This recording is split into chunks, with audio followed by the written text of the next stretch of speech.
Hey! Hello, everybody. Welcome. It is 9 p.m. here on a Thursday. So, of course, that means it's UK Cowboys time. How are you doing there, all you lot cowpokes? Not too bad.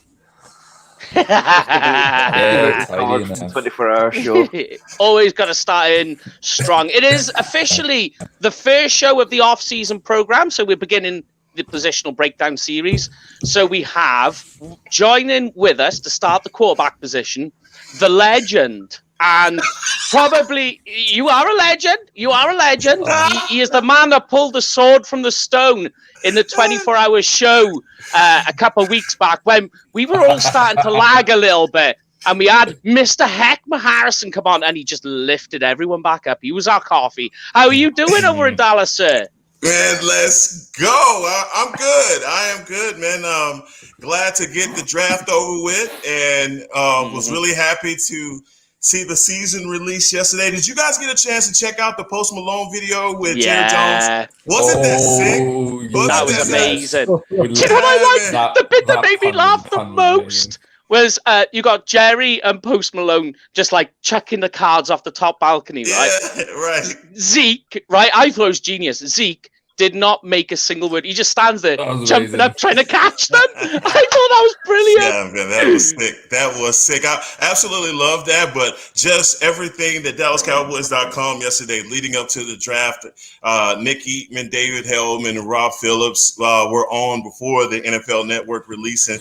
So this guy's just releasing the schedule. So this guy's just do such a fantastic job at DallasCowboys.com. So if you guys got an opportunity to check it out, it was sick yesterday. Oh, well, it was brilliant. And they gave him that really cool signed helmet. And it's got, like the matte black helmet. Oh, man. I want that helmet. Oh, yeah. We might have to hook that up. So, yes, we have. Just so you're aware, right, we do know that since you started working for Cowboys Media, listening to the various shows, old Mr. Hek'ma there, he's starting to get noticed out in the world. A little bit. People starting to notice him. Yeah, well, over here, you are known as, after the 24-hour show, Mr. Triple H. Mr. Triple H. Hek'ma the Hype Harrison. I like that. Mr. Triple H. I can't copyright. I think someone's already got Triple H. It's a wrestler, Triple H. But but that's why we put the Mr. in front. So then, cool. Yeah, you see. So not only are we thinking of a cool nickname, we're also thinking of legal loopholes. All good, Mike. I appreciate you thinking for me. Yeah, so as I say, we're looking at the quarterback position, which is actually at the moment in the limelight. Yeah. But what is more important than that is the schedule has come out. Very interesting. Kicking off, guys. And I've noticed as well something that people have forgotten about is we've actually got 4 preseason games because we've got the Hall of Fame game against the Steelers. Ooh, good point. Well made. People keep forgetting about that one. I've forgotten about that.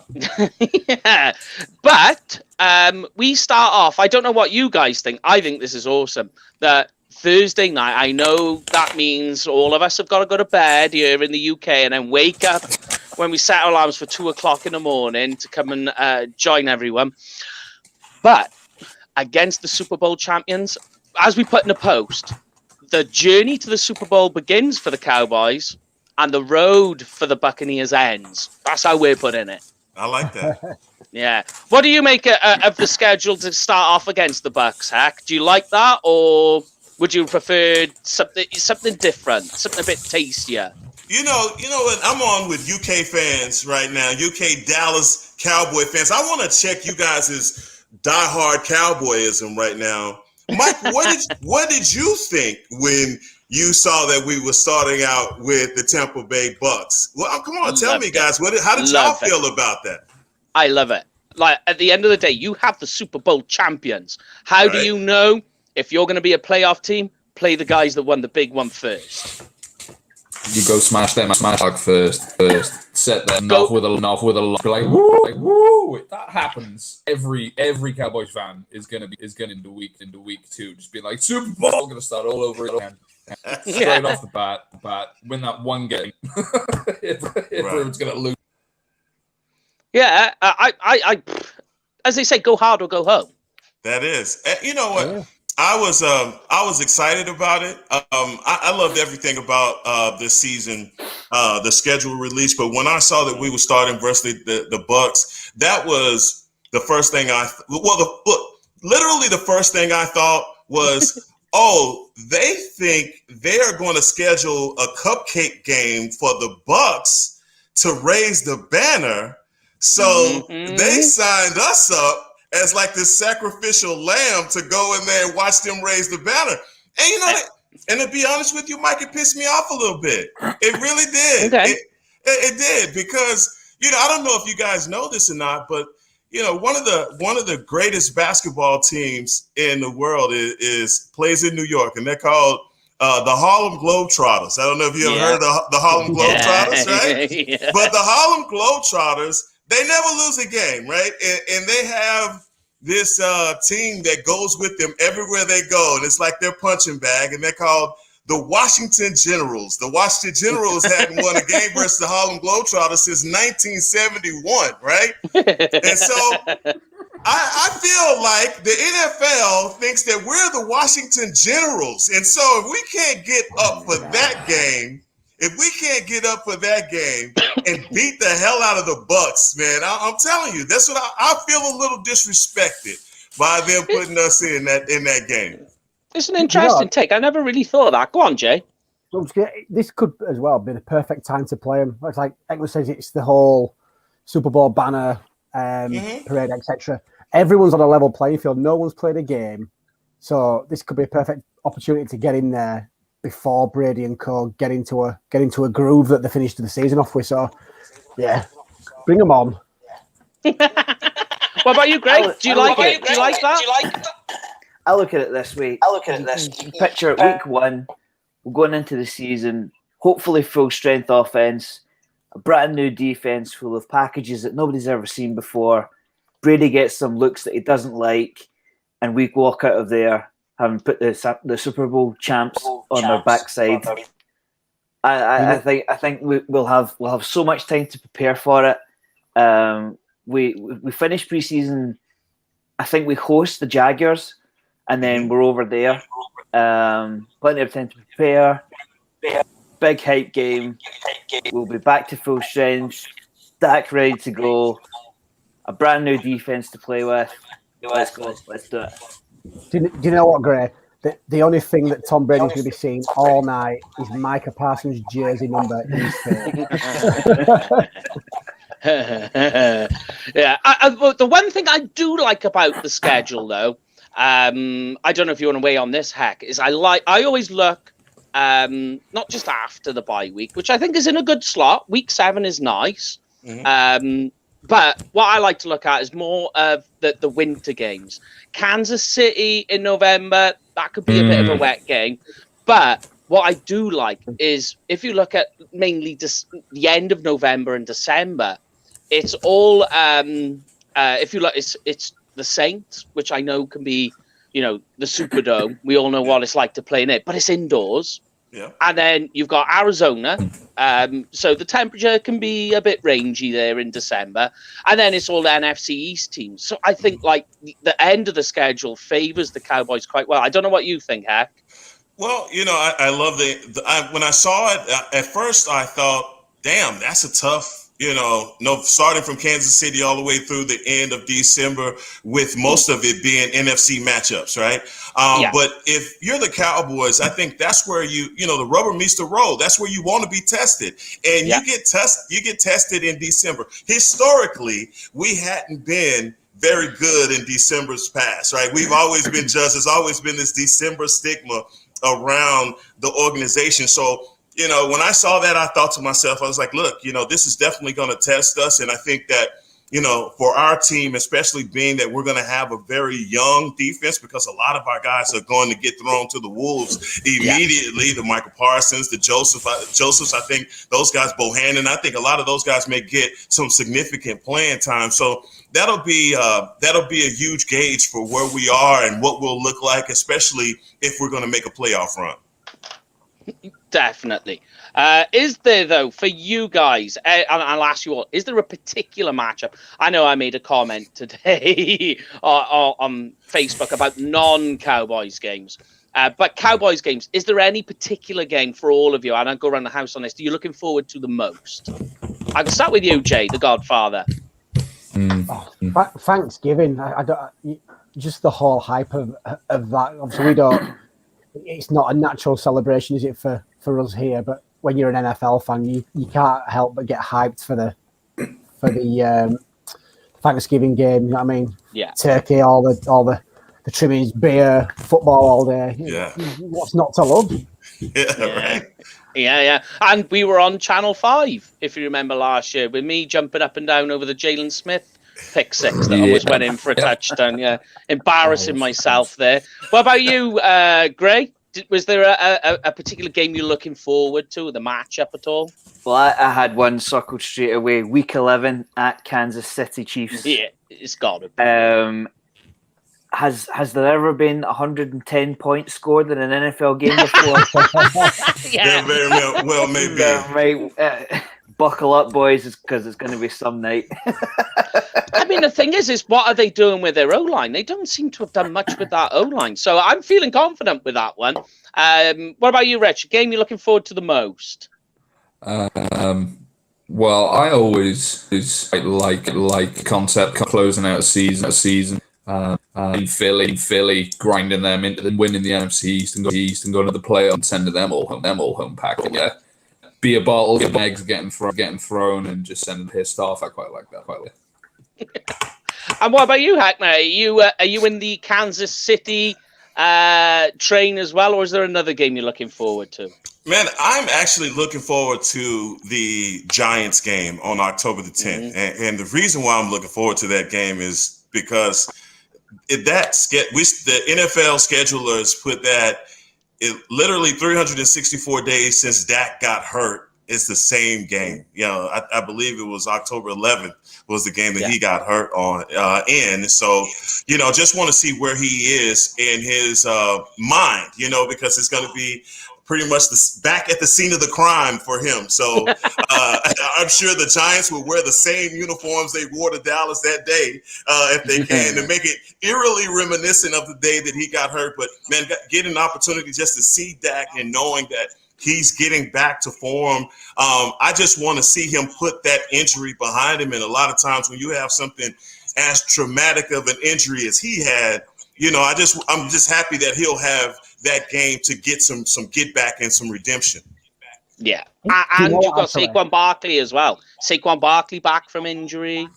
Mm-hmm. Yeah. Do you know what? And you never know. Go on, sorry, I was going to say I'm going to change my game, and I'm actually, you know what, I'm disappointed in all of us because not one of us mentions this game. Looking forward to the Super Bowl because that's where we're going to be this year. Yes. To say How could I do that? Yeah. It takes the Godfather to put us back on track. I know. Thank you, Jamie. No pressure, Dak. Yeah. You never know. It might be one of those games, you know, in October with Halloween, we see the black cat running back on the field again, and that puts the game back on track for the Cowboys. Yeah, because it worked last time. And believe it or not, that was season 1 for us, and that was actually one of our season highlights. I think, if I remember, the black cat running on the field. And we talked we talked quite extensively about how he was MVP. I think that was more to do with us being a bit sleep deprived again, though. Right, I'm sure. But yeah, in other news as well for NFL UK International, they announced as well that there will be 2 games played in London this year, on the 10th and the 17th of October. So that should be interesting. If you are going to go to the game, though, make sure you talk to us about tickets and packages with Cowboys Experience, and we'll get you set up there as well.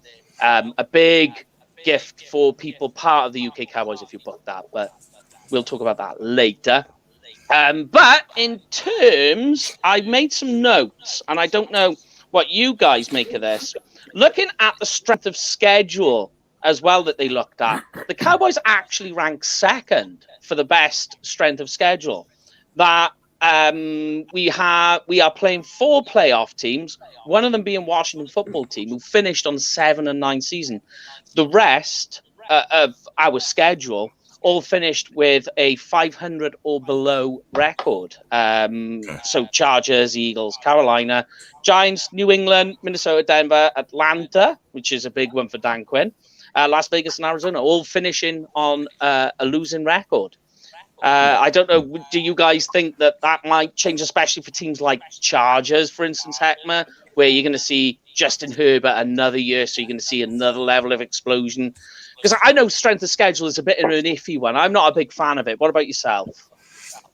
I mean, you throw last year out of the window every year. I mean, there's no. I think strength of schedule is okay for the media to talk about, but when it comes down to an NFL season, it's any given Sunday, so that doesn't matter at all. And I've heard those grumblings about us having the second easiest schedule. I don't see anything easy about our schedule at all. You know that people get up to play the Cowboys, and that should be the expectation. I mean, even when you talk about starting the season with Tampa Bay, man, Tom Brady hasn't lost a game to the Dallas Cowboys. He's 5-0 versus the Cowboys. He's 14-4 in week 1 games. All right. Wow. And so there's a lot that goes into that. I mean, I know we're talking about the whole season in general, but just think about those numbers just to start. So we didn't get anything easy, and maybe Justin Herbert will go through a bit of a second year slump.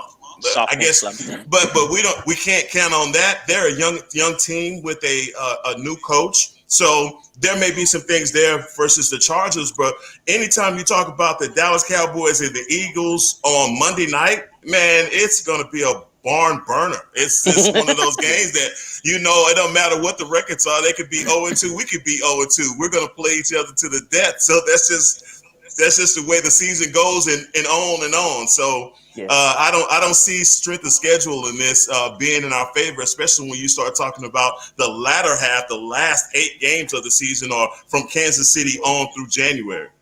Yeah. I've got to agree with Hek'ma, because the weaker teams in the NFL have got better through the draft. They've got better through free agency. So I wouldn't rely on strength of schedule, because so many teams have got their players back. So many teams have brought new players in. They've supplemented their teams with draft picks. I mean, already the Giants are a better team with Saquon Barkley straight away. Yeah. So long as he comes back and is the running back that we all remember. In terms of strength, the schedule down the road, I'm fairly sure Rich will agree with me here when I say that Josh Ball will start against one of the NFC East teams. That's going to be huge. Wow. So when you consider Tyron Smith's health,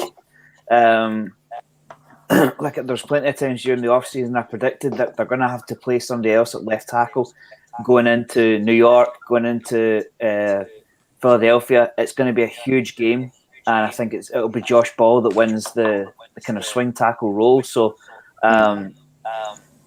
that's not, you can't look at the NFC East and think, well, that's 3 winnable games there, because you have to take our situations into account. And I think we're going to have a question at left tackle. I still believe that further down the road. God, that just made my stomach turn when you just said a rookie will be starting in left tackle. That's just, oh God, no. Let's not. That was just happen. Like last year. I know. Exactly. Hek'ma, what's your take on Tyron Smith? Do you think we have to start thinking about a replacement for 77?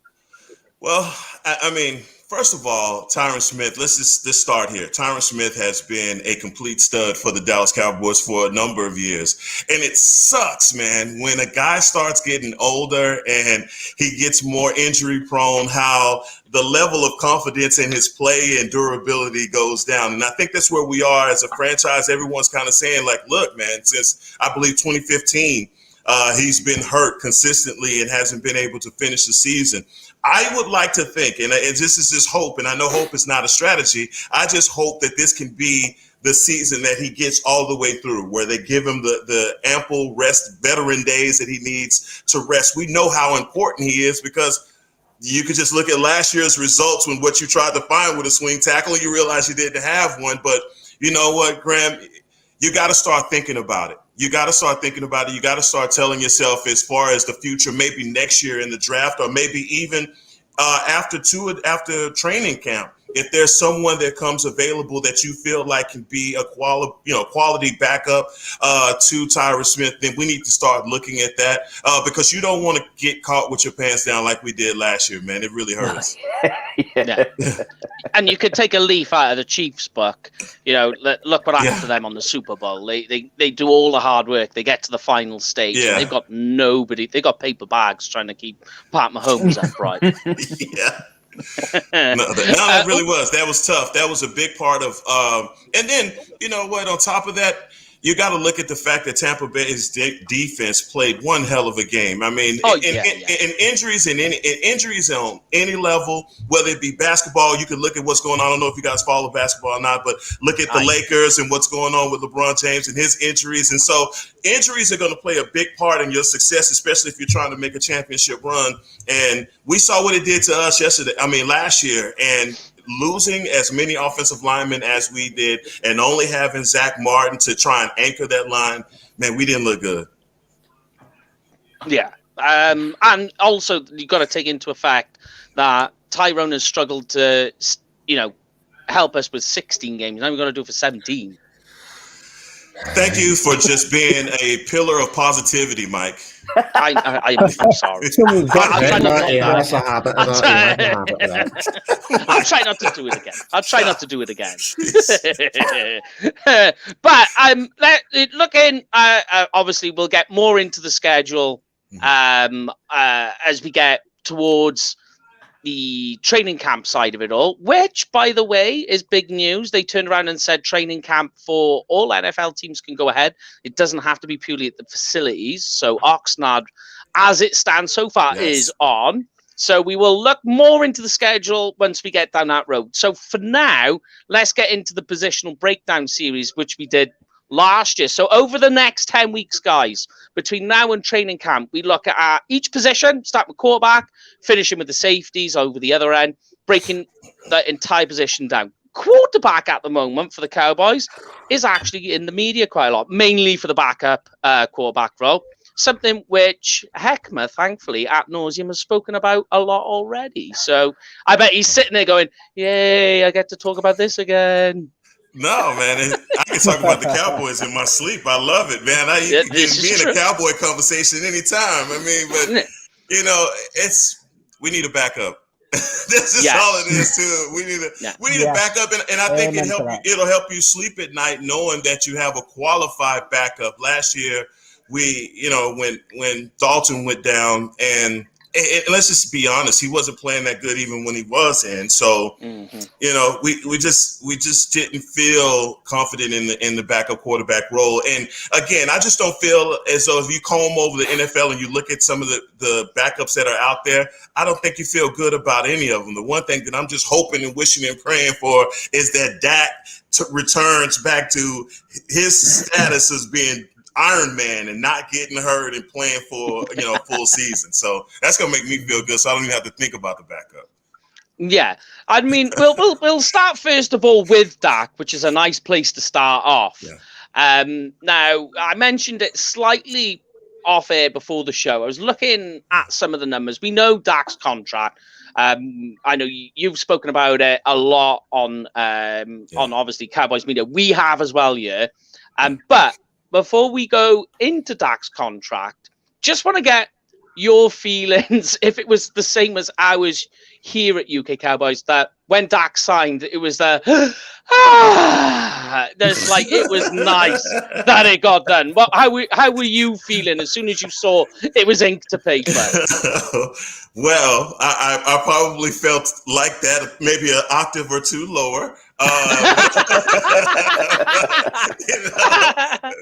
I mean, if you talk about the contract as much as we talked about it on .com, then yeah, man, I was just sick of talking about it. I really was happy that he actually got an opportunity, to get what he deserved. I mean, he played his butt off, and for a 4th round draft pick, he outperformed his rookie contract. And I just didn't want to go into another year with him being franchise tag. It just. And for an organization, for what you know about the quarterback position and how it's looked at it in the league world, in general, him being franchise tag last year was it was ugly, and you didn't want it to culminate into something even worse. And so I was really happy that he got it signed. Yeah, I mean, I'll ask you 3 cowpokes as well. I think you're all the same. You're all the same, right? That. As soon as it got signed, I mean, we even did our emergency podcast show because it was that big. We were like, no, we're getting on. Let's get on. I think we were all saying like what Hek'ma was saying. We were all just tired of going around in circles with the same narrative, right? Yeah, it felt as though the biggest weight came off all of our shoulders, knowing the fact that we've actually got our quarterback now. Guys, listen, I've got a wee apology here. Like, I have literally got my puppy like here in my lap right now. So apologies if my little bundle of joy appears from time to time. Hey! So, all right. So apologies. I came in late. This little troublemaker's been keeping me busy. So but Dak, I'm just over the moon. Over the moon. Yeah, for me, it is a good sign. You just have to do the sums. I think I think a lot of the sticking point was reimbursing Dak for seasons that you'd already had with the Cowboys. So for me, the kind of, if you get to the 100% of the contract, it was like reimbursement, the going rate for a quarterback, and then the satisfaction of knowing that you have the QB position locked up for the next 4 years, and we're not going to be rolling through quarterbacks like the Browns or the Jets and so on. We have our guy. We can concentrate on other positions, and we can have a genuine shot at making the playoffs every single year. I mean, the alternative is that you let that go and you roll the dice on somebody else, and that's scary. That's a scary proposition. See, in fairness, Graham, we can't really use the Browns as a scapegoat anymore because they've been keeping their quarterbacks. True. So, true. But the Jets always will be the Jets. That's for sure. Because they've given them time. They've realised that we need to give the QB position time. They've given them Odell Beckham. They've given them an upgraded offensive line. They've got a fantastic front seven on defense. They have the pieces in place, and what do you know? The QB's stuck, and they look like a good team now. I mean, I think the Jets could follow their example, basically. Do you know what? DJ Dog took my thoughts on it there exactly. He's dragging his feet cost us extra money. Not saying Dak doesn't deserve the money, because Dak's play over the previous years has deserved a pay rise, but it's cost us a lot more than it would have done if they'd have pulled the proverbial finger out of the backside 12 months before and got it done. Right. Yeah. And it is. Yeah, only Stephen and Jerry got themselves to blame in that scenario and I think again it's down to the agent as well. Like Todd Franz really did make it a really difficult job, and I really hated the guy for so much. he got fired up. Yes. Honestly, Hek'ma, like Todd Franz at one point he was giving me nightmares. I really wanted to punch the living crap out of my pillows into my bed. But at the same time, it's like the responsibility is still on Jerry and Stephen for not agreeing to like just get that deal done, because like you said, Graham, like they could have got this done 12 months prior to that, maybe at a lower cost. But but we can't complain now. We've got them. We've got our QB. We've got our future. We're moving forward. That's it. And it's a good deal too, especially with the way it works with the progressions, because obviously this year still question marks because of old Rona sticking around, so you don't know what's going on with the cap, but the cap is going to go up. So people are complaining about that, how much of percentage of cap that's going to take. But if you go with the level of inflation that the cap space is going to go up with, it'll all balance itself out. You know, marking any like other crazy stuff, I don't know, like aliens landing or something. Well, Mike, don't forget as well, like the fact that we got this deal done before the announcement of the 17th game of season as well. Do you imagine if we did that deal after that 17th game? It's like, oh, hold on a minute here. An extra actual game of the actual season here? All right, okay, guys, let me think. We want more now. You know, that could have easily happened if that was the case. And just on top of that, just even if you take it from local team levels, I would imagine that most teams will sell out their stadiums for the year because the fans across the US, they've missed out on the season. So they are desperate to get back to the gridiron. I think it's going to be huge for the teams this year. Oh, hey! Listen to me. I'm trying my best to get myself over to the home opener game against the Eagles. By honestly, like, I just hope to God the US government allows me to fly over. I can wear my kilt and plate and actually scream my heart out in AT&T Stadium. I swear to God. I want to see it. I want to see it, Paul. You got to make it up. If you got to wear the kilt and all that, man, I got to see that for myself. It's not a pretty sight when the kilt blows up, mine. Yeah, let's not talk about what happened last time. Yeah, I like how we buzzed you out on that one. I was like, yeah, I've got my spies all over Dallas, and he's like, and Paul's going, how do you know about this? And I'm like, my spies are everywhere. That's a story for another day, mine. But yeah, what is interesting, I thought I would do this as a little exercise and tell me what you guys think. So Dak last season over, you say 5 games, really, it was about 4.5, really, because he kind of went out early in that game against the Giants. But Dak, so last season in those 5 games, 68% completion rate, 9 touchdowns, 1,856 yards, 93 yards rushing, and 3 touchdowns. Now, what I thought I'd do is divide it up and times it by 16 to give you what it would have been. So, like, this guy, he was basically on a roll to get onto 29 passing touchdowns. 5,939 yards, insane, which is over 1,000 yards more than the next guy. And I think the next guy, if I remember rightly, was Josh Allen. I might be wrong there. 300 yards of rushing and 9 rushing touchdowns. That's an MVP by a long way season. What do you think? A record-breaking season, more. Record-breaking. The guy was just fire. Mike, you would have been sick. You would have been sick because he would have thrown for 5,000 yards and we still wouldn't have made the playoffs. Yeah. He'd have been the sickest man in the UK, man, because, I mean, no matter what, and you're right, those numbers, when you put it into perspective of what could have been if he played a full 16 games, I mean, it was insane. And for me, last year, Dak was doing things that I had been waiting on him to do. Like he finally started looking the safety off. He was so much better with his eyes. And there was like passes if I can think of a game like the Cleveland Browns game and a touchdown to Amari Cooper. And he moved the safety with his eyes and came back. And that's just something that you see the upper echelon quarterbacks do in this league. So he started to take those strides and just little things. It's just leadership also. I mean, he's taking those strides, being more comfortable in the system. This would have been his 4th year, I believe, with Kellen Moore. And you can tell the continuity that they have from play caller and quarterback. That his ability to kind of reciprocate or regurgitate what's going on, the information that he's receiving on the field. And he just looked so good right up until that injury. Now, the defense didn't do him any favors, and that's why I say, man, he would have thrown for 5,000 yards. And with how historically bad our defense was, we'd all been mad about that. Yeah.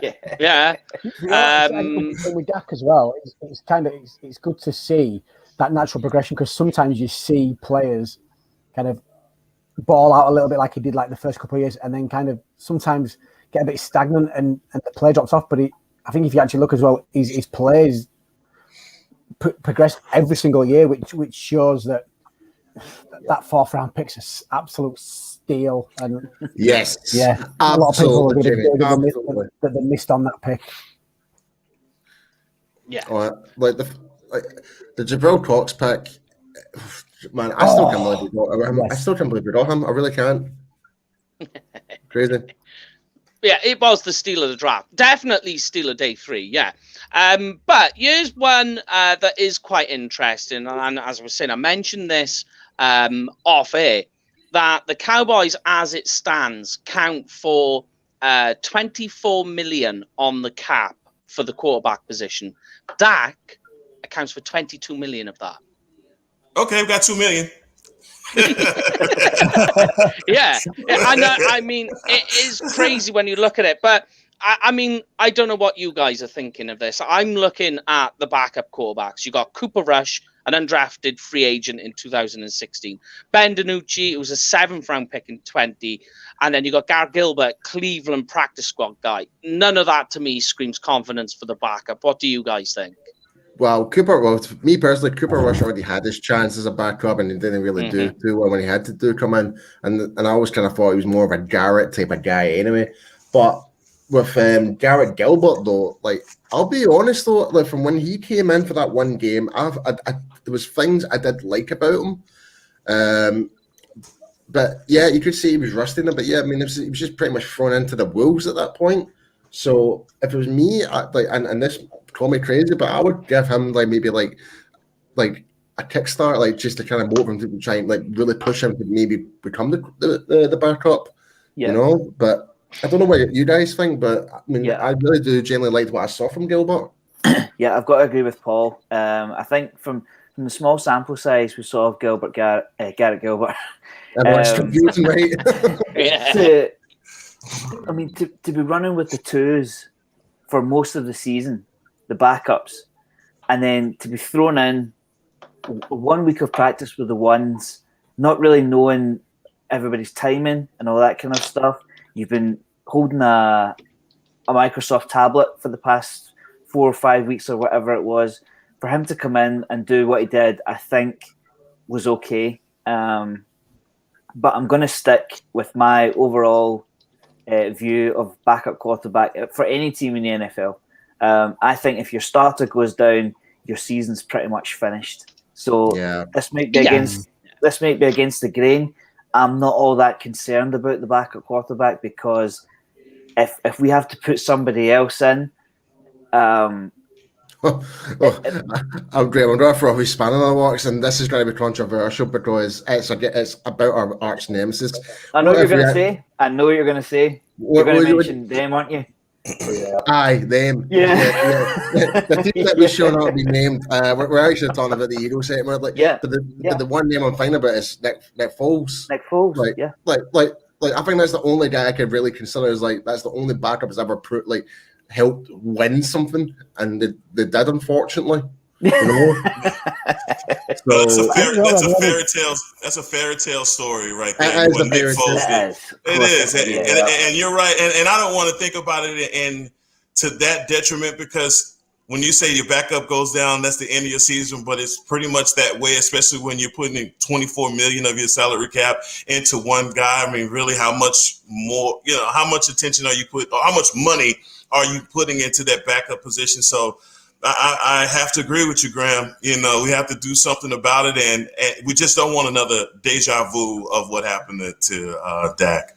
Yeah, I mean, when you really think about it as well in previous history, even before that, when Romo went down, think about all the different backup quarterbacks we had, like Kyle Orton. We had, you're bringing up bad memories. I know. It's just to prove a point. And I'm trying to remember.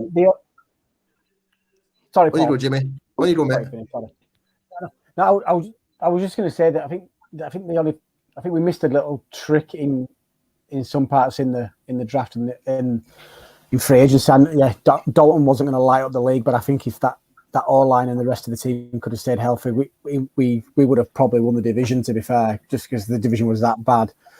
And we've gone from having a quarterback that's won a lot of games and playoff games as a backup to now going to pretty much nobody. And look at the free agents that we missed that were there. I mean, I'm not saying they're on the level as Andy Dalton, but there could have been a good stepping stone, maybe. Obviously, you had the likes of Trubisky out there.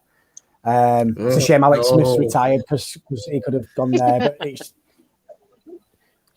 And in the draft in the later rounds, we were talking on the show the other week for the draft show. We were talking the likes of Shane Bichelle and Sam Ellinger. I mean, someone who could have adequately learned from Dak and just play some garbage time when games were out of sight for us. So yeah, it's just a shame we haven't really addressed it, because that was probably the one backup position that we're going to struggle with this year if that goes down. Which fingers crossed he don't like, but at the same time as well, though, it's like we did have a depleted. Like, I'm not trying to put all the blame on the quarterback. It's a fact, though. It's a fact. What you're about to say.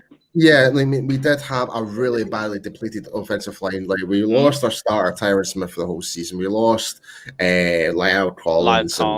And Zach we had Martin. Zach Martin, we lost proportion.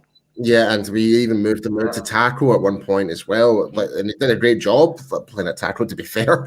And again, and no criticism to Connor Williams, I just kind of felt as though he's out of his depth sometimes, you know. Wait, though, right? Before you go down the Connor Williams road, there is one thing you can say about him.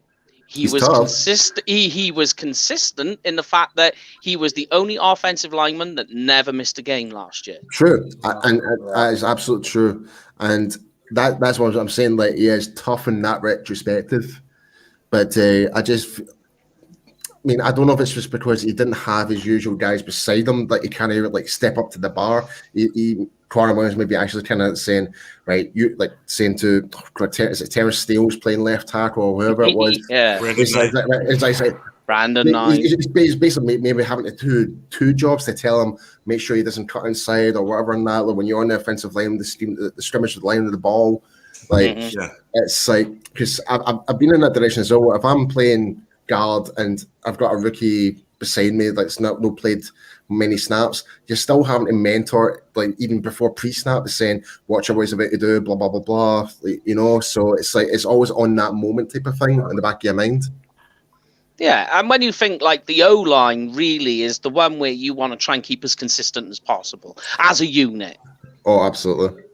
Yeah, and I can't remember the exact fact. I think the Cowboys were either second or third in offensive line. How different their offensive. I think over 16 weeks they had, I think it was 18 different combinations. Absolutely. If I remember rightly. Yeah. Is that right, Hek'ma? It is. And they played with a combination. And when you do something like that, there's no way to have any continuity or synergy between five guys when you're always mixing and matching guys out throughout the week. And it's just the way that it went for us, and you talking about positions and position of need and all of that, I still thought that we needed to do, even though we did get Josh Ball in the later rounds, I felt as though we would have done ourselves a disservice if we didn't get an offensive line. But in those earlier rounds, I thought we should have picked up an offensive lineman. But guys, that's why the preseason is going to be very important for the squad, because we have to see these guys on the field. We have to see La'el Collins and see if he's recovered from his hip injury or surgery. Yeah. And so we also have to find that tight end that may be missing from Blake Bell, because Blake Bell was the better blocker from Dalton as well. So, I mean, there are a lot of things about the Cowboys on offense that we have to get a peeky weeky and see if this actually works this season. But guys, you also have to keep in mind that the defense was so bad that whatever momentum you had as an offense, when you go into a game like the Cleveland Browns game and they run for 308 yards on you. No, it's just that. It was with a fisherman. A fisherman is the running back. Exactly. Well, there you go. So I'm just saying, and you got 308 yards, and what that means, if you have a running game like that, they're keeping the ball away from your offense. So there was really no time to get in sync or get any rhythm, because, look, man, we were always changing guys in and out. Yeah, and on top of that as well, something that can't be ignored is, as well as working as a team, it's also the voices and body positions and body language with the offensive linemen. Just like certain little things, just little tweaks and knowing what each other's strength and weakness, it can make all the difference. Because, as you know, football is a game of inches, and that's all it takes, you know? Just on that question, Mike, I want to ask this one. want to go around the house on this one. That I've just been onto the ESPN website, and for one, Josh Ball is listed as the swing tackle. Can anybody tell me who the backup center is? It'll be a Figo. Well, Redmond's gone.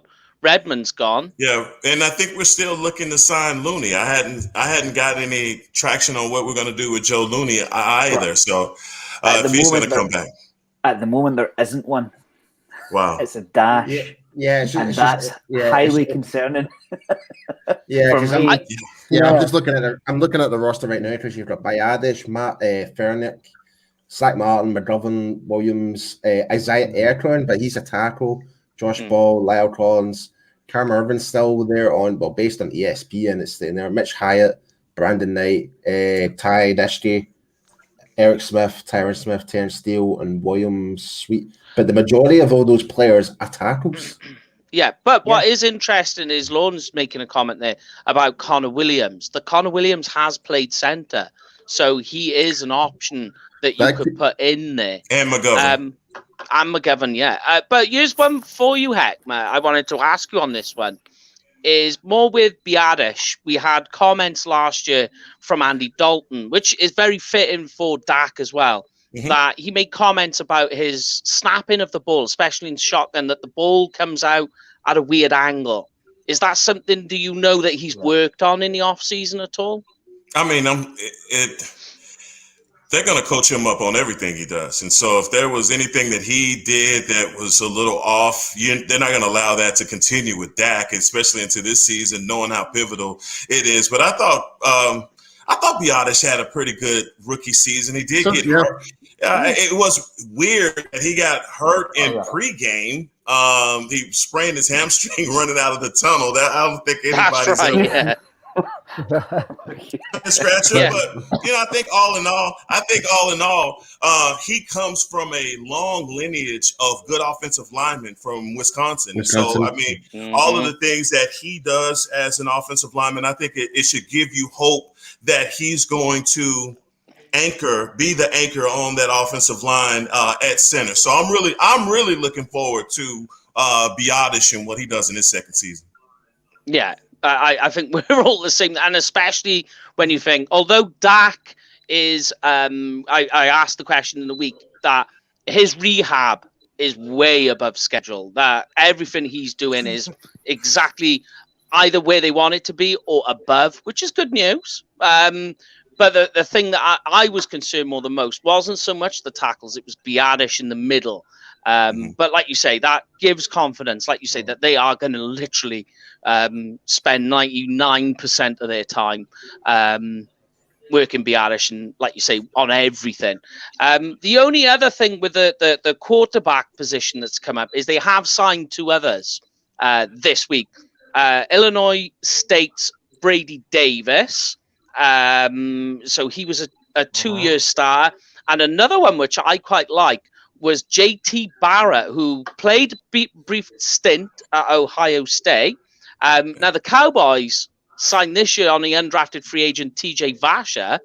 These pair play together. Yeah, I like that. I really believe that that's all for.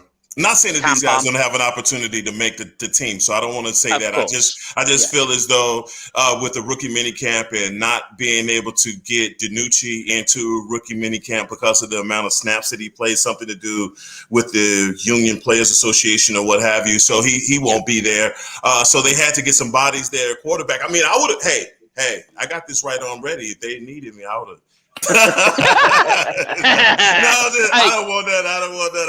I'm just joking, guys. But still, I mean, I want to see. I'm so excited about tomorrow. I get an opportunity to go in and see rookie minicamp after. I mean, can you imagine getting your dream job and not being able to go into the building to actually see? I mean, COVID really did me wrong. All right, in a lot of ways. Yeah. So I'm really happy about tomorrow and just seeing these rookies fly around or just be out on the field, man. I'm really excited about that. So are you in the Star then, as of from tomorrow? Yes.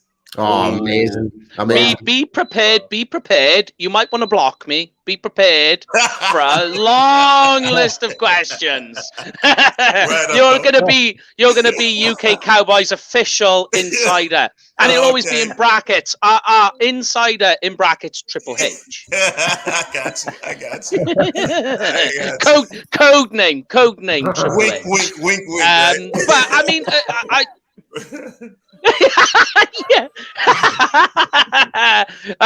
Yeah, I mean, that is good news. You're going back. I bet you've because have you been confined to working from home this entire time then, Hek? The whole time we've been doing everything remote. I think we just started doing the podcast in person about 3 weeks ago. We were allowed to get back into the building.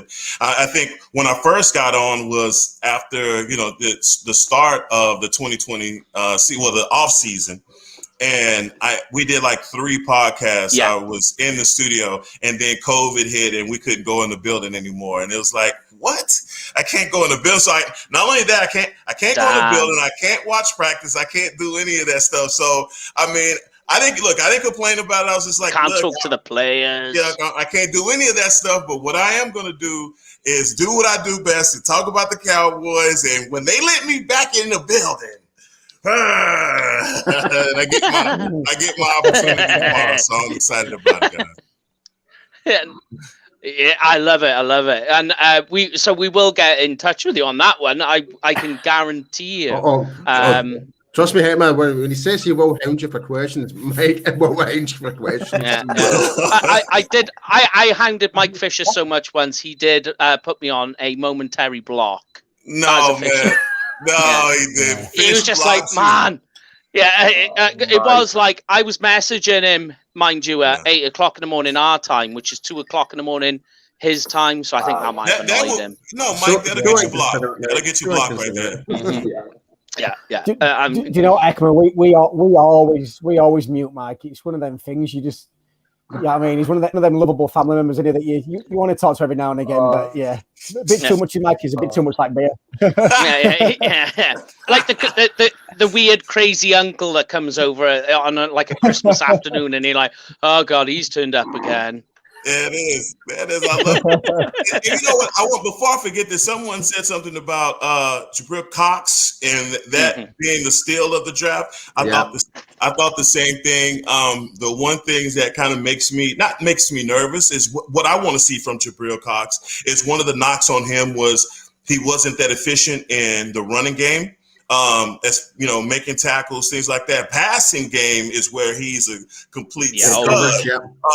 I mean, for a guy his size, to be able to cover and be as rangy and to turn and run and open his hips the way that he does, I think that he's a freak athlete to that degree. And just especially knowing what we want to do with Neil and what's going to be his skill set in Dan Quinn's offense. I think with Cox, his size, ability to run, I think it's going to be really interesting to see what he does. But man, Micah Parsons, you got to understand, like Michael Parsons, the way that he's going to be used.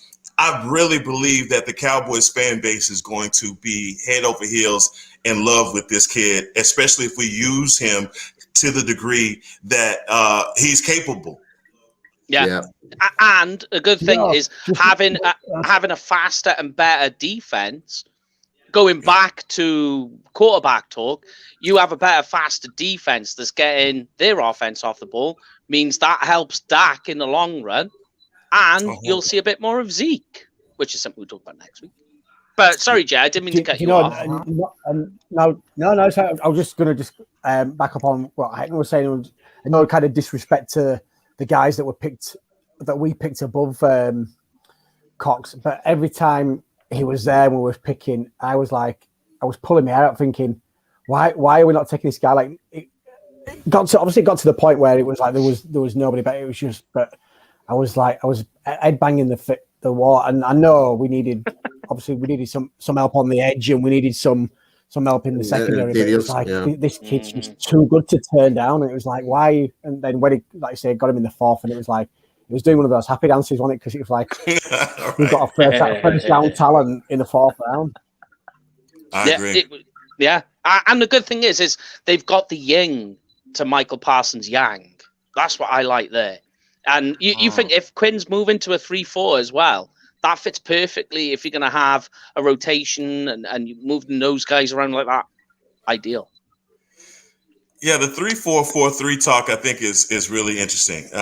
Very. Offenses. The deal is that offenses have changed so much over the years with guys going to 4 and 5 wide sets that it really stretches a defense out. So most of the base that and I've said this countless times on shows that most of your base is in a nickel package where you have to have that extra defensive back. The teams that don't have to supplement a smaller guy and you have a linebacker that can be in there really helps you against the run. And so, Dan Quinn, and I wasn't sold on Dan Quinn. I want to be honest with y'all, man. I wasn't sold on him at first because I felt like, look, we get this guy. He's a head coach in Atlanta, and they were the worst passing defense in the league, and we were the worst defense in the league. And we're hiring this guy. How is he going to help us? But then he comes in and he does a media day, and pretty much an interview introducing himself, and I immediately fell in love with his charisma and his personality. He seems like everything that we need as a head coach, because honestly, man, it's just going to be the will to do it. And if these guys can understand his concepts and play fast. Our defense last year, they couldn't play fast because they were thinking about their alignment, assignment, all the things that you don't want to do on game day, right? You don't want to get to Sunday and still be thinking about this. You want to just read and react. And we couldn't do that. And hopefully with Dan Quinn's system, whether it's 3-4-4-3, they're able to just implement it, get it and play fast. That's what I'm looking for this defense. Yeah, it was lacking speed for sure. Can I add something? Like, I'm actually a big fan of the fact that you mentioned 3-4 defense. Like, so, like, I don't know if you're aware, Hek'ma, I played football here in the UK. A long blue moon ago now, 2 years I've retired. But basically, like, so I played in a 4-3 defense and I played in a 3-4. But I love the fact he's mentioned the 3-4 because if you're like a defensive end, you're pretty much heads up with the tackle and the center, and if you're the nose tackle, your head's up with the center. Right. So for them to guess what direction you're going to go is a lot harder because if you're like a 3 tech or a 4 tech, you kind of know roughly 9 times out of 10 what gap they're going to be hitting. Like there's that, and edge rushers are always going to be like half a shade out, like a 7, whatever you want to call it. Yeah. Like so, with being more heads up, it's kind of like it gives more harder read for for the offensive line to make those blocks, I think, effectively. And I think that's what, with the linebacker core especially, what one of those guys are going to be coming down the blitz, you have no idea. And I think this is where the whole Micah Parsons equation comes into play. That's one thing he was really known for, is running down and cause absolute havoc to get to the quarterback. So we just this is one thing I'm really interested to see, is how we implement that 3-4 defense.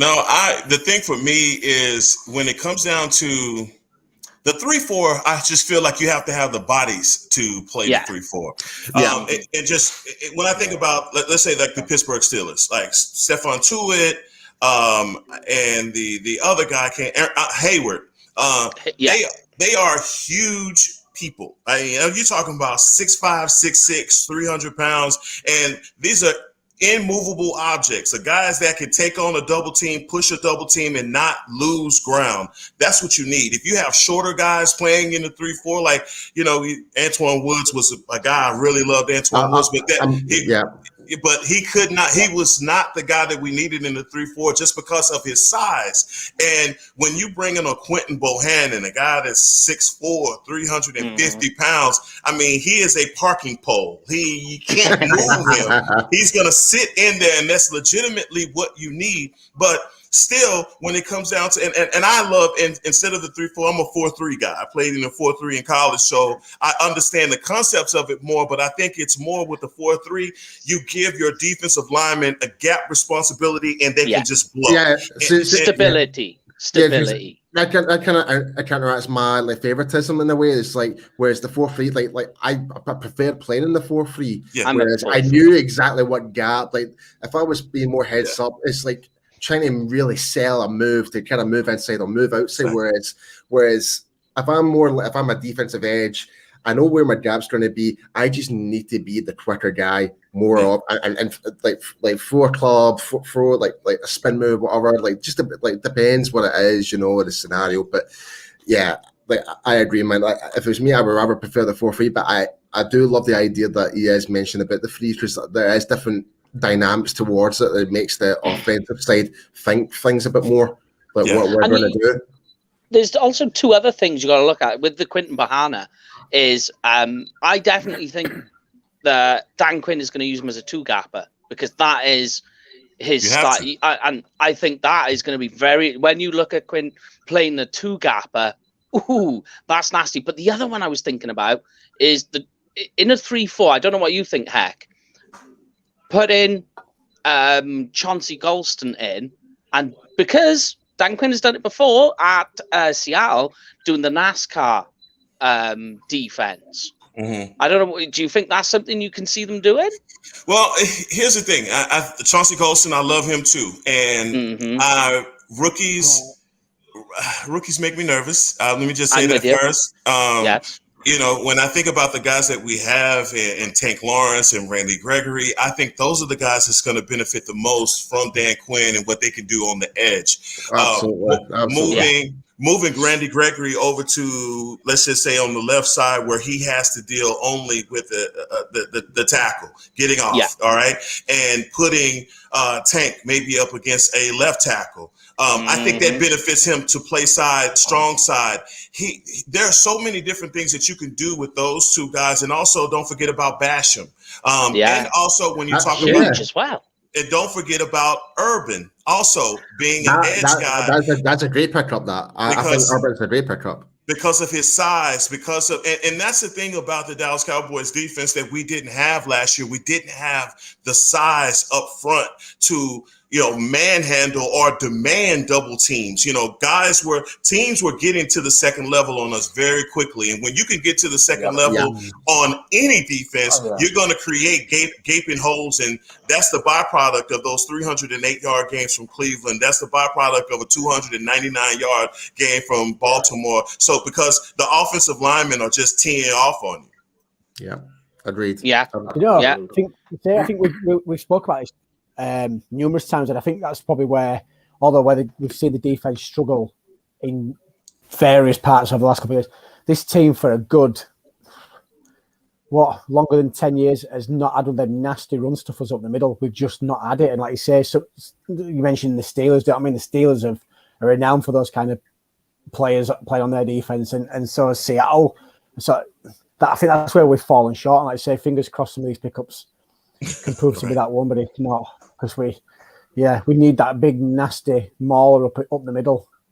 You might have to get your gear on and go play. That was Jamie. It's funny you mentioned the word nasty. That was the one thing I mentioned throughout this whole draft thing. It's like from last week's show. It's like when you really summarize what we did in that whole draft with all the rookies that we got. If there's one word you can associate them all, it's nasty. They all have nasty tendencies being on that football field, and that's one thing we definitely need for sure. We missed that last year. And maybe we talked about the frustration of the lack of spiciness in the defense. Spiciness. Yeah. Like there was always like we have our own way of words. It's a different fact. It was like we got annoyed, like with the whole, the offensive players were on the floor and our defensive players were helping them up and, tapping them on the helmet. I don't like that. Leave them in the dirt. It may be just my own understanding of a 4-3 versus 3-4, but for me, a 3-4 defense is more exotic in terms of blitzing. Because when you bring that extra guy, he's coming normally from a linebacker or a much wider position, so he doesn't necessarily have the engagement of a block. When you're considering a front four, so like a front four is going to be up against an offensive lineman pretty quickly. Whereas if the blitz is coming from one of the 4 linebackers, he has a certain amount of time to hit his gap or change his gap and read what's happening. I always think of the when the Steelers took Isaiah Simmons. Is it Isaiah Simmons? No, it was that's the the Arizona Cardinals took. Yeah, that's Simmons. Cardinals. Who was the linebacker for the Steelers? He had tremendous speed and he retired recently. His name escapes me. Don't know. They once had Troy Polamalu. He played at Ohio State. I know exactly who you're talking about. He hurt his back. Oh, yes. I don't know who you're on about. What's his face? What? Shazier. Ryan Shazier. Ryan Shazier. Yeah. Yes. I mean, the speed he would hit the hole at, it was incredible. And just to have a linebacker going at that speed, going into the pocket, it just wreaks havoc. And I've seen plenty of videos of Parsons doing the exact same thing. And if he's gonna be blitzing from a couple of steps off the line, it's going to be exciting to watch. Yeah. All I'm going to say is give him a net brace. Give him a net brace just to be in the safe side. Yeah. And let's not talk about PFF's videos on Micah Parsons either. No, definitely not. That went down like a lead balloon, didn't it? I'm not aware of this. What happened? They put that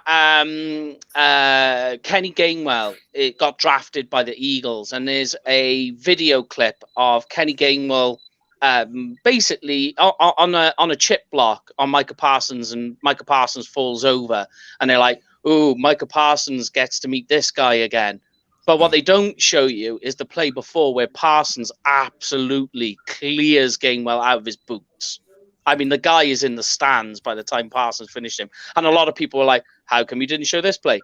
Then all of a sudden it turned into people sharing videos of Parsons clearing out Kenny Gainwell. Just play after play after play. And they're like, why haven't you shown this one? Why haven't you shown? And it just turned into just this monumental fail. And usually PFF are really, really good. But yeah. Don't take them for gospel. I'm telling you. I know, yeah. But we're going to finish up because Hek'ma's obviously going to be finishing up here. So we will finish up with the quarterback positional breakdown series. So all I'm going to ask you all, I'll let the guest have the honor, the special guest have the first honor. What do you foresee for Dak in terms of just projections? What do you think? I mean, I've got him down as MVP. I'm going for 5,000 yards passing and 35 total touchdowns. What are you going for, though? Damn. Well, how do I top that, Mike? Look, one of the things that I like to do is, especially when you're talking about a guy that's coming off of a catastrophic injury, is set realistic expectations. I would love an MVP season. I would love all of that. But really, what I want to see more than anything is a healthy offensive line, and I want to see a better Ezekiel Elliott. Because I feel as though if you have a better Zeke this season, the rest will take care of itself with Dak. I feel like Dak is a veteran now. I feel like he has all of the ability. He can make all of the throws now.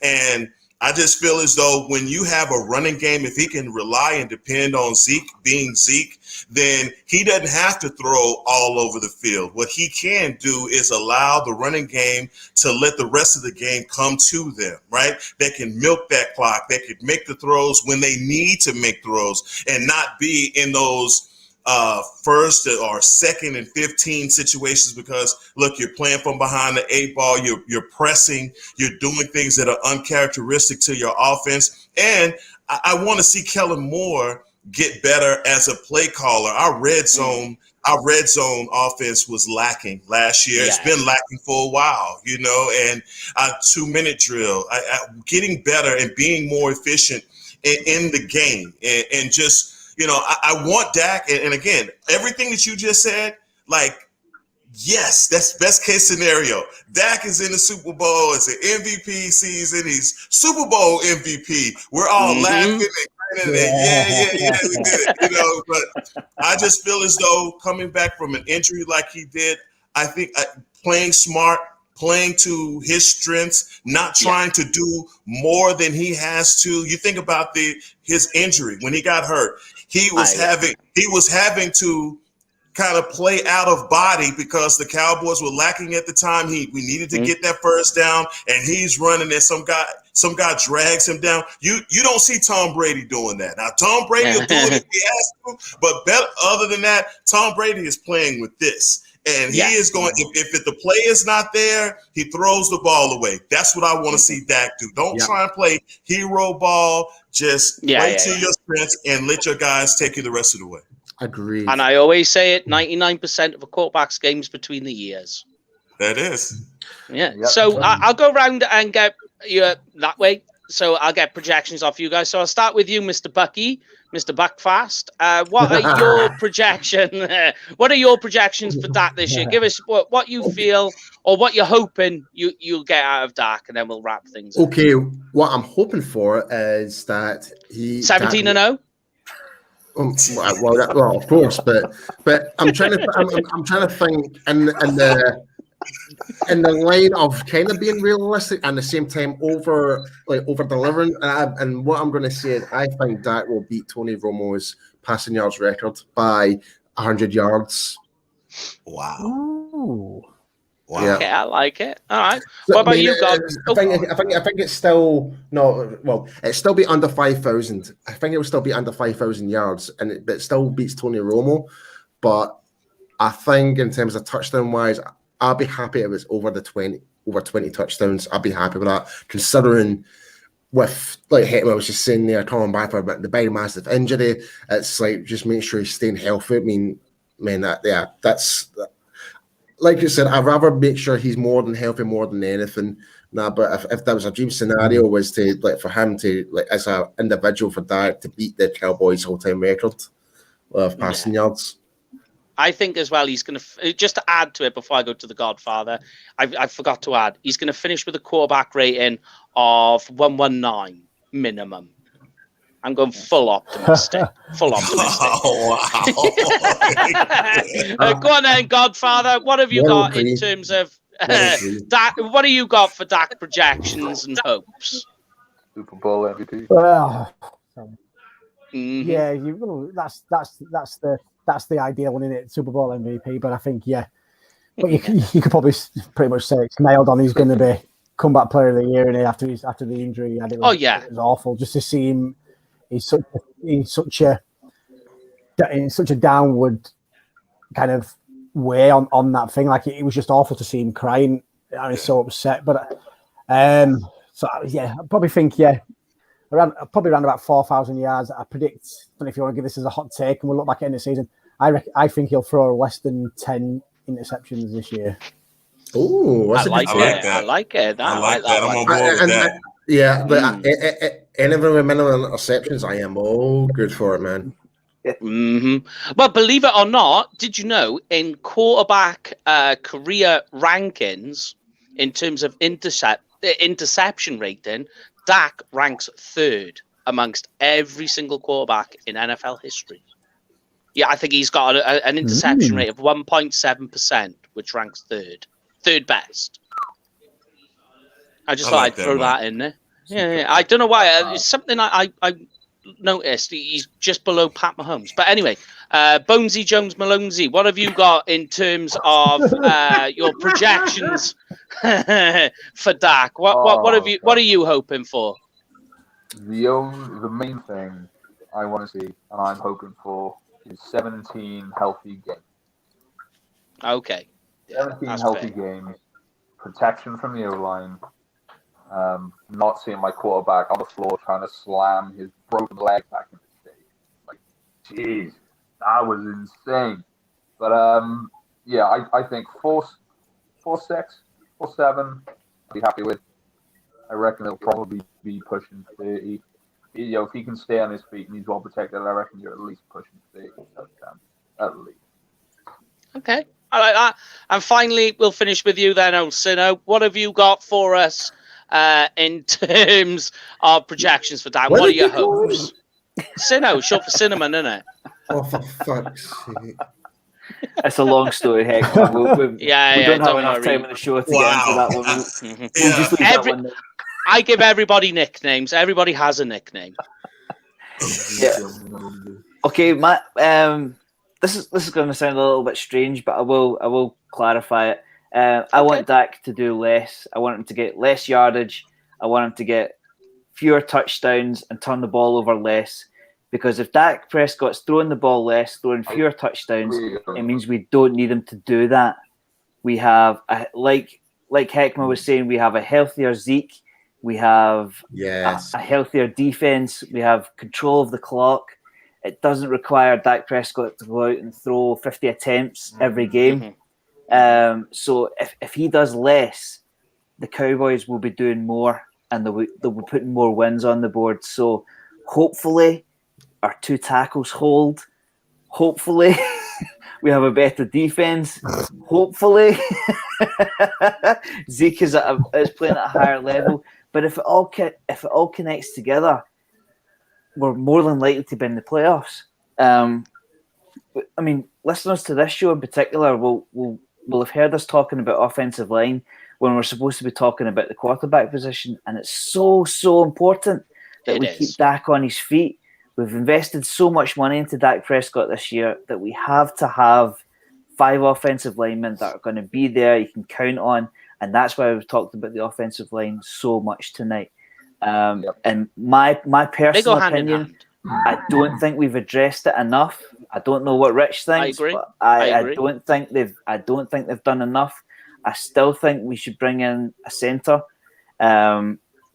because saying Connor Williams could do it, Connor McGovern could do it. Is that supplementing the position, or is it finding somebody to play the position? I would rather they supplemented the position. But if we can get all those check boxes, better Zeke, better D, better O-line, means Dak does less. He'll be better hopefully in January and then into February. See what I did there? Where do you want I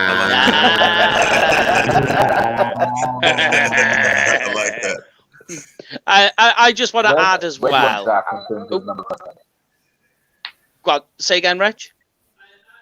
Graham, where do you want to see Dak in terms of total touchdowns? Because if you go back to 2016, the last time that the line was pretty good and they were running the ball really well and they were controlling pretty much every game, he scored 29 touchdowns last year.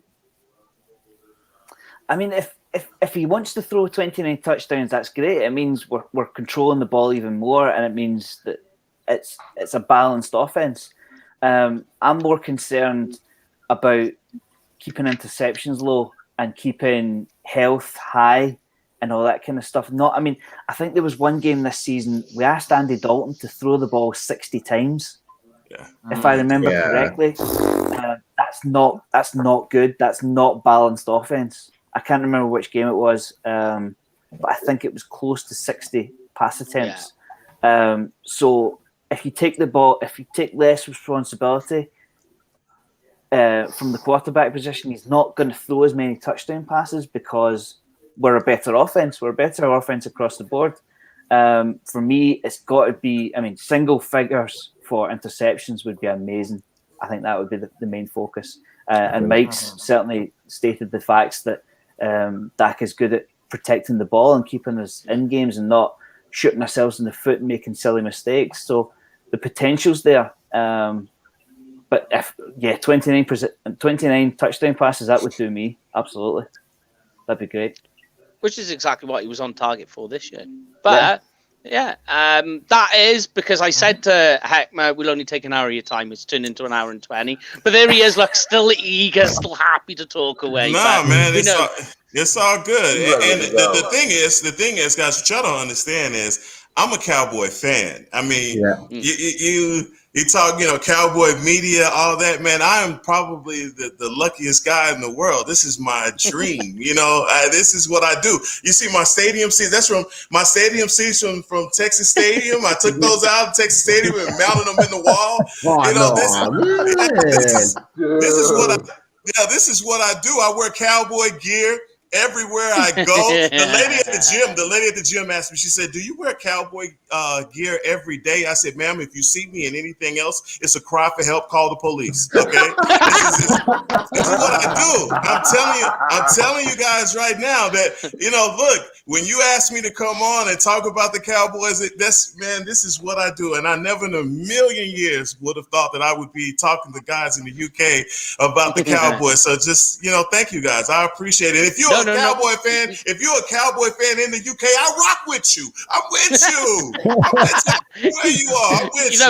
We're soundbiting that. We're soundbiting that, No, honestly, if there's one thing we definitely need you, Hek'ma, is when the Cowboys do come to London with the whole thing's going, you need to come here. You need to come here and have a beer with us. And even if I'm coming over to the Philadelphia game, the home game, if I'm to come there, be sure to get a wee. Hey, we've already. Listen, I'm gonna put on the kilt. I'm gonna put on the kilt with you, man. I wear the kilt to the game with you. I know you got it on my side. We do it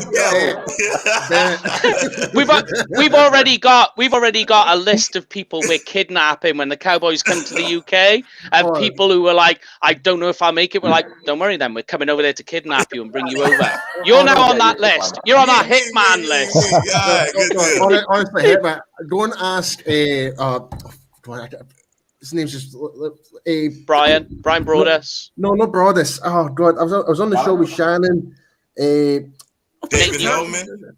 No, offensive tackle played for us. He won the Super Bowl. Nate Newton. Oh my God! Go and ask Nate Newton about the hat I bought him. Go and ask him that. I will. I'll see you tomorrow. He wore it live and hang with the boys, and he loved it. And he was like, I even feel Scottish in this. Good. I'll ask him about that, man. But no, you say, you're thanking us. You're giving us your time, so we thank you again, Hek'ma. I know there wasn't as much stardom. It was just us bunch of clowns talking, as it was the last time you were on. But honestly, we love it. You are one of our MVPs over here. You are officially in the UK now. You can tell everyone you are the Triple H over here. I love it. Anytime, guys. Anytime. Yeah, we will talk to you again. So we'll wrap up the show, pay some bills with the sponsors and all the rest of it. So we'll let you go, Hek. But thank you for joining us again, giving us your insights and what you think about the quarterback position. And I will, whether you like it or not, be messaging you tomorrow because now I know you're in the Star. All good. I look forward to it, man. Hey, man, you guys be cool. Thank you so much, man, for having me, okay? No, thank you, Hek'ma. Thank you very much. Thank you, man. All right, later on. Man, there we go, and that was Hek'ma. Yeah, I love him. I just love his energy, man. Like the fact, like he even said it. So it's like, I'm a Cowboys fan, got my dream job. Like, if that was any one of us, we'd be in the same. We'd be so hyped up right now as well. And I think that's one thing right now is like we're like give fans more of an actual like. Job within the organization, like because they will probably do like just bring more. Exactly. That's the word. That's the right word. To care. Yeah. I'm ready for a game now. After speaking to Hek'ma, like I'm pumped. Let's go. Hek'ma can easily just talk and just get me so pumped up for a game easily, man. I just remember the energy he brought on draft day. Do you remember? I know. And it was needed. It was needed. But here we go then, guys. Here's a big one for you. Pow! Cowboys experience, guys. Yes, that's right. The schedule's out, so we know who's playing what, the where, and the when. So now you need to go get your packages and your tickets. People have already messaged asking questions about it. So make sure you go over and message them. They got their packages coming out. I can't give more details at the moment. Spoken to the guys over there, and the more details on the various packages and prices are coming out very soon. Yeah, very soon. Make sure you don't check the website, guys, because all the relevant information will be available on cowboysexperience.com. That's correct, and it'll all be on there as their packages. game day tickets as well, stadium tours, the whole shebang, and most importantly, the tailgate parties. Make sure you send us the pictures. And of course, use the booking code, which you've got to use now, UK Cowboys, which we've been telling people to do. Because what happens, folks, when you use the code? Get free What do we do? stuff. I'm trying to point to Rich. Yeah, I know. I'm trying to do the right angle that way. Don't be a clown. Use the code, get free stuff. And if you do that, and you go over and you see Mr. Harrison wearing something that isn't Cowboys, dial 911 for the love of God, because he's a But that is... That's a different Rich. I like that one. That officially, guys, is this week's show. The first show in the off-season program and the positional breakdown series. Next week is running backs, so we can get more into it. As I say, over the next 10 weeks, looking at every single position. We'll break it down even more. So we'll try and get some more guests like Hek'ma, get some other guys on as well, content creators, all coming up in the off-season. So we'll keep you going with the Cowboys news and updates and all talk and all the rest of it. But that's myself rambling on. So I'm going to leave it to these guys to give their farewells, and we'll see you all again next week. Take it away, guys. See you later. Peace out. See y'all there. Alligator.